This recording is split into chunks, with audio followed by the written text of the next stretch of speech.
Le message du jour vous est présenté par notre frère Marc.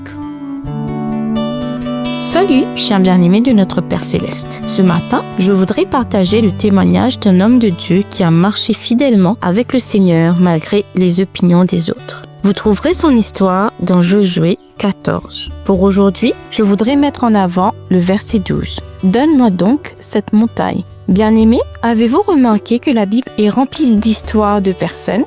C'est parce que nous sommes inspirés par leur vécu, bien plus qu'un simple conseil. Le conseil est bon, surtout quand il vient de la parole de Dieu. Mais quand la piété et la sagesse sont incarnées dans la vie de quelqu'un, cela parle beaucoup plus. Je crois qu'aujourd'hui, il y a un vide, un manque de héros spirituels et d'exemples spirituels.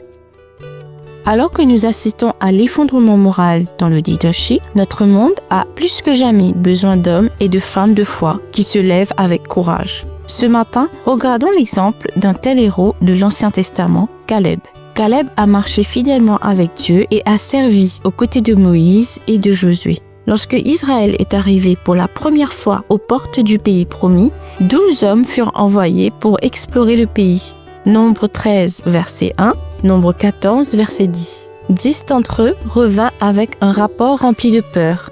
Les habitants sont des géants, nous ne pourrons jamais les vaincre. Mais Caleb et Josué se distinguèrent en disant « Montons tout de suite, car nous pouvons certainement le conquérir. » À cause de l'incrédulité du peuple, Israël dut errer 40 ans de plus avant d'entrer dans le pays. Pourtant, Caleb resta ferme, gardant foi dans la promesse de Dieu. Demain, nous continuerons à méditer sur l'exemple de Caleb.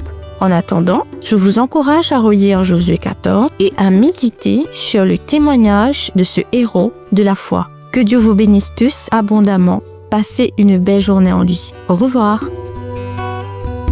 Si toi aussi tu crois que la parole de Dieu est une bénédiction, partage-la et sois une source de bénédiction pour les autres toi aussi.